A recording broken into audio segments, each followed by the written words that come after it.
And it's the next morning, guys, and it's a cold one. Everything's all frozen. Last night we finished off because we couldn't get the transfer case in properly. Just quickly show you now. So there's a gap between the transfer case here and the gearbox. Not there, sorry. Down here. So the big gap there. We can't seem to get that closed up. The gearbox is on the car. It's just this bit won't seem to line up or close up. So that's where we left off yesterday. It was a bit of a mammoth job getting that in and out. So you think we've got the gearbox seated onto the clutch okay, but the transfer box seems to be a bit of a nightmare. So we're just going to try and hit it with a hammer with a bit of wood on the axle and see whether that will help. We think the splines are engaged because we can spin the axle, we can spin the hub each side, and it will turn the other side. So we think the splines are all aligned. It's just, I think it's a bit of a tight precision fit that's causing it from sort of going in. But we've got our hammer, we've got a lump of wood, and we're going to give it a try and hit it with a hammer and do the Clarkson on it and see where we go from there. Right guys, a little bit of progress update. We've got the drive shafts in and the subframe all bolted in, so both drive shafts in, the subframe's all bolted back up, the lower arms all bolted there as well. So got the starter motor back on as well, and all the engine mounts are all on now as well, that the dog bone mount. So from here, it's just a case of essentially putting the boost pipe back on, the front end on, fill it with coolant and put the intake on. But what I've got to do is I've got to take care of this nasty crack here.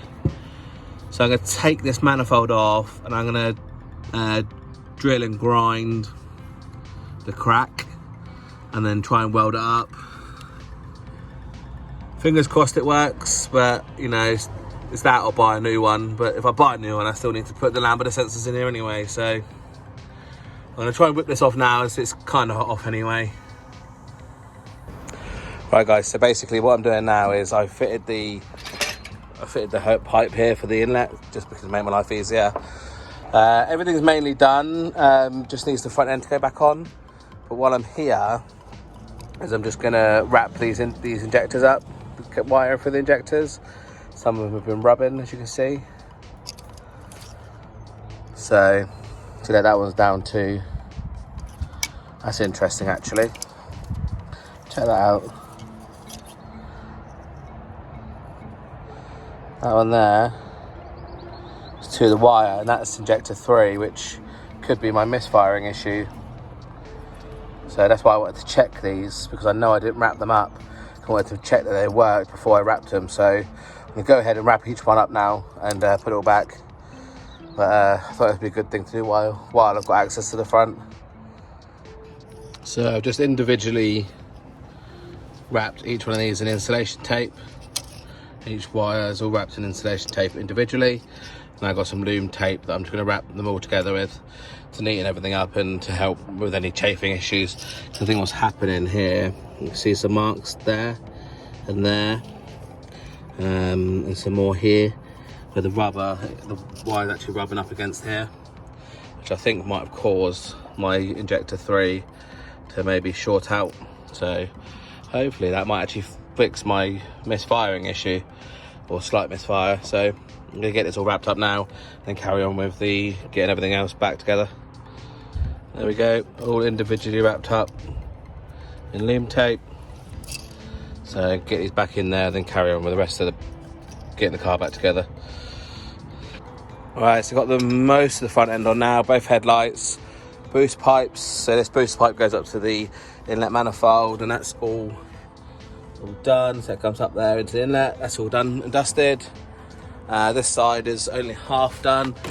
It needs to go up into the top of the turbo up here, but obviously I'm going to need to take this manifold off. So I'm going to fill it up with DSG oil now, and while I'm filling it up with oil, because it takes bloody ages, while I'm doing that, I'll take that manifold off and hopefully get it prepared for welding.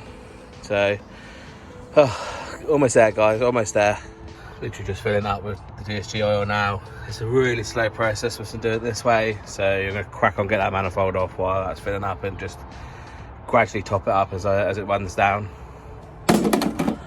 That's 5 litres in. Just going to put another half litre of DSG oil in, then I'll do the level. There's the crack, guys. I don't think it runs all the way down into that joint. I think it stops just before it. What I'm going to try and do is I'm going to try and find a drill bit to drill here and one maybe here. Get a grinder, then basically just edge it out a little bit, just so that the welding rod has something to go into, and it makes a full penetration weld.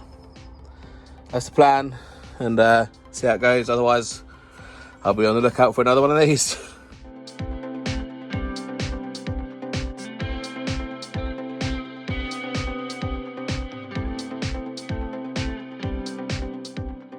Just for anyone thinking that I may not have preheated this turbo manifold, I have. It's been in the oven for about half an hour at 250 degrees, and I had my blowtorch on it to create more heat too.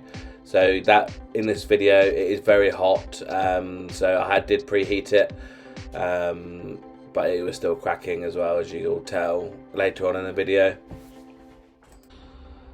So that's kind of where we end up, guys. I had another crack all the way across here, which I've managed to basically sort of stitch weld, you know, just like a little bit at a time, and sort of jumping between bits of the crack, and it stopped it from cracking elsewhere. So I don't know whether they're going to hold, you know, as soon as it warms up it might just crack anyway. So, well, that's it for today, guys. You know, started this Saturday. I had problems getting the gearbox back on, and today we managed to get the gearbox back on nicely, and the bevel box back on as well. But it's just been me for probably since about 11. It's about 5 o'clock now, and I've just sort of been plodding along and doing a few jobs, as you guys have seen. But the car is mostly together now. All front end is on, the other wheels on, everything's good to go. The only thing left to do now is put the boost pipe on the other side. So that's why I need the other wheel off. There's no point putting the wheel on until I've got that on there, and then put that manifold back on and bolt the turbo and everything back on, and then we should be good to start testing it. So I'm going to do that tomorrow lunchtime, and then hopefully, fingers crossed, tomorrow afternoon I'll be able to start the car and get it running through the basic settings, and hopefully test out the new clutch packs. So that's it for this evening. I'm going to go in, I'm going to have dinner with the family, and I'm going to enjoy my evening and come back tomorrow morning. But obviously you guys, it'll be instantly, so I'll see you in a sec. Hi guys, and there we have it. This is the next day. This is my lunch break. Lovely weather in the UK today, but got the intake back on, the exhaust back on, got the manifold back on, wastegate, all the boost piping, gearbox holes fill up, and everything's back together apart from the wheel, and need to jack it down. So I replaced the coupler here that was burnt through. You can see there, has been burnt through from where it's been too close to the exhaust. So I've actually clocked the turbo a little bit now, so get a finger gap there. It's not a great placement of where the turbo is anyway, but it's a bit better now. I've clocked it probably about 1 centimetre, and then replaced the top hose as well because I didn't like the blue. So just to recap, I've changed the DSG clutch packs to Mark 7 Golf R clutch packs, brand new flywheel, welded up the crack in the exhaust manifold, and replaced the top 2 silicone hoses. So I'm just about to give her a first start, and fingers crossed she starts all right. Look how filthy she is.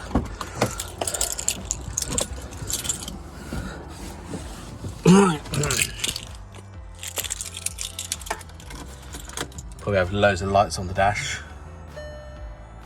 Oh, no fuel. R32 life. Whoa. There's obviously a leak coming from somewhere.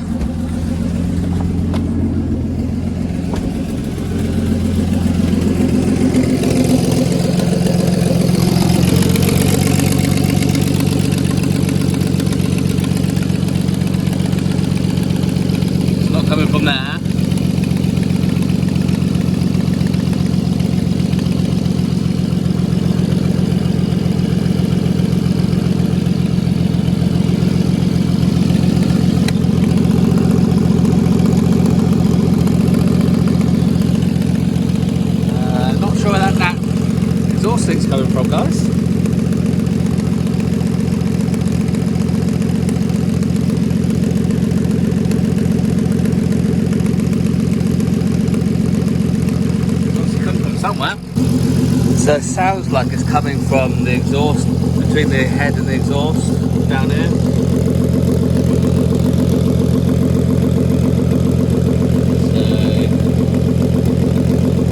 So I'll have to wait for the exhaust to cool down, and yeah, wait for it to cool down before I re-attempt trying to reseal that. Maybe I need to get a new gasket because I didn't use a new gasket for the manifold.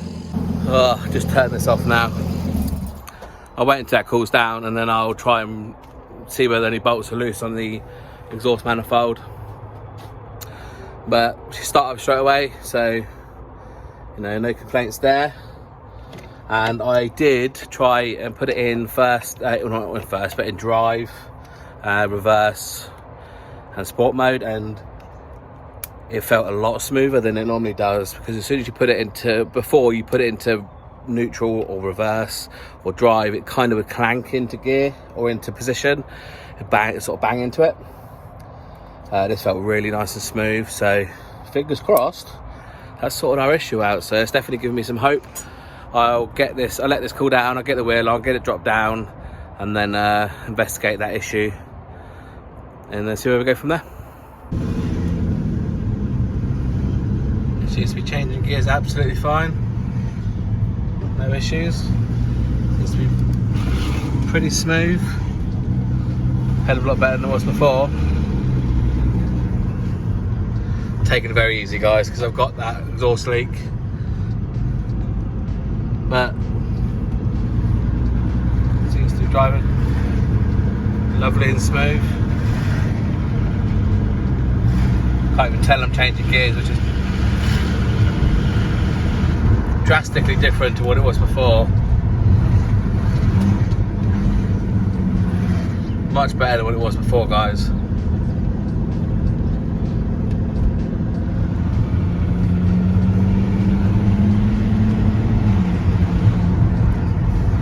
So the proof in the pudding, can I pull out the junction properly? This is my biggest issue with the car.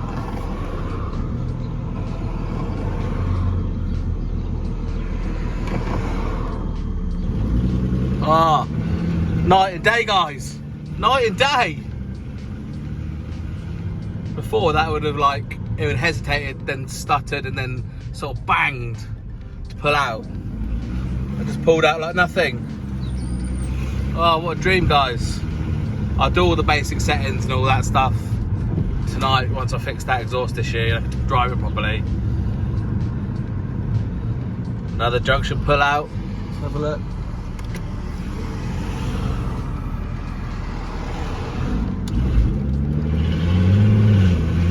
That was a bit juddery, but I think that might have been me more than anything.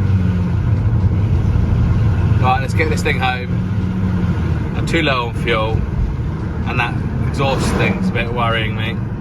Just walking to the shops, guys, after I just dropped the car back. I made it around the block. There's a serious leak, obviously, in the exhaust. I don't know where that's coming from, but the gearbox is perfect. No issues with it at all. Changed gears smoothly, pulled away from the junction smoothly. Probably about 1,000 times better than what it was, so I'm very happy with that. Just need to try and find where this bloody exhaust leak is. I don't know whether it's between the manifold and the head, or the V-band, or what. One thing after another with these bloody R32 turbos. Well, I'll get there in the end and I'll be out boosted. So I'll bring you back on when I figured out what that bloody exhaust leak is. So you guys heard the blowing when I started the car. I've just pulled the exhaust manifold off again, and these have basically split in half, and you can see that they've been blowing not only between the face of the head and the manifold, but also in between as well. So these are obviously broke, you know, they're busted. I tried to reuse them, but you clearly can't in this case, and you know, they're basically falling apart as well. So, you know, you can't reuse these ones, but I do have some nice shiny new ones here to go on. But I'm not going to fit those just yet because I got some new. So obviously we've got the crack in the exhaust manifold. I have tried to weld it up, and when I put it on the car, it has cracked again a little bit, just by sort of running around the block. I spoke to Vince Stealth, who actually recommends putting the O2 sensors in the manifold. I don't particularly like that, and you know, I get quite a lot of abuse on the Facebook forums for doing that, but that's what my mapper has asked for, so that's what I've had to do. So I've actually spoke to Vince and I've asked him whether the SPA, genuine SPA manifolds are any different to the sort of the Chinese knockoffs ones that I've got. He said that they're like double the weight, so the castings should be a lot thicker. He's got one in stock. He's gonna send that to me. He's also gonna weld in the 2 bungs as well, so hopefully it'll look a bit better than what I've done, because their welding is a hell of a lot better than I've done on mine. So he's gonna send me that next week. It should arrive mid next week with the 2 O2 sensors welded in where they want them, and I'll just be able to fit that. So I'm not going to fit those gaskets yet, because it'll just be a waste. This video obviously will be delayed. Well, obviously you're watching it now, but you know, it should have come out last week, but it's going to come out another week later. But there's nothing I can do. Just, you know, custom, you know, it needs a custom manifold, and these things just take time. So, but I'll get back to you when I got the new manifold, and we'll get that installed, and hopefully we're good to go. So guys, got the new manifold here from Stealth Racing.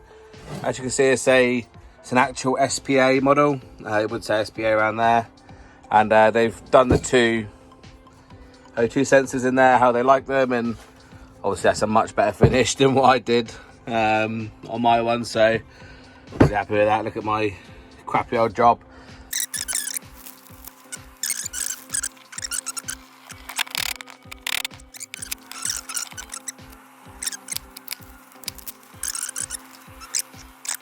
Right then guys, all done. So the new SPA manifold's on, got the lambdas plugged in, got it all bolted up, turbo bolted in, downpipe, wastegate, all the boost pipes, everything's all plumbed in, catch cans back on. So yeah, time to start it up and go for a rip, I think, to clear up the mess, and then we can go.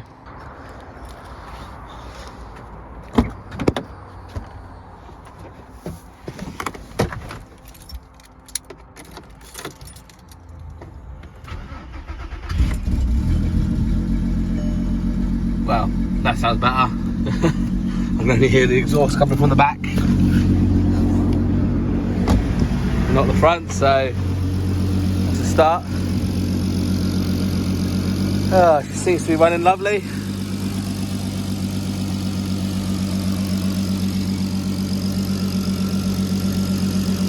Cool, I'm going to take it around for a spin and see whether the clutch packs are. So I've just taken it around the block. It's all up to temperature now. I needed to get some water through the cooling system. My antifreeze didn't arrive in time, so it's just water at the moment, but I'll switch that out with the antifreeze. All drives okay, no issues at all. I think I feel a little bit less power, but I don't know whether that's just me being used to the car or not, but I don't feel as much power or as torque as they used to be. So I'm going to go ahead, I'm going to do all the basic settings on the clutch, all the adaptations, and I'm going to go out and do some sort of like street pulls and see how much torque is being produced, because I know how much was being produced last time, and give it a compare and just see if there's any variations or any differences, or maybe something's not quite right, and hopefully those logs will tell us what they are. So I'll do that tonight. If I find anything, I'll go through it with you guys as well. So, but all in all, clutches, everything seems lovely and smooth. Pulling out junctions, all lovely and smooth, as you would expect from a DSG, but mine previously just wasn't, so this is like a brand new car to me now. So I'm very happy with what we've done. It's been a long road, but we've got there in the end, so a little bit more to do, and then we can finally tick this one off and go to Stealth Racing and then send it on the dyno. Hi guys, this is Editor Me, just going through the editing of the video, and I just want to say that I did go out and log the VCDS of the car, the engine performance, and also the gearbox performance. I did the basic settings of the gearbox, so I went through the adaptations of the clutch packs and gear sets, etc. After I'd done that, it seemed to have woken up, and I could see in the logs that I was delivering more torque after I'd done the basic settings. So definitely recommend doing the basic settings after you've done a clutch pack install. Maybe there was a little bit of slip or something, but as soon as I'd done the basic settings, I went out and done some pulls, and I could tell that the engine torque was solid. It was producing 410 foot-pounds, and the clutches were expecting that as well. So they were delivering all of that power to the ground, whereas before I don't think it was quite as much. So do the basic settings and you should be good as gold. I'm not down on power. It was probably just the basic settings, letting the clutches slip a little bit, but she's back to her good self and back to boosting as she was before.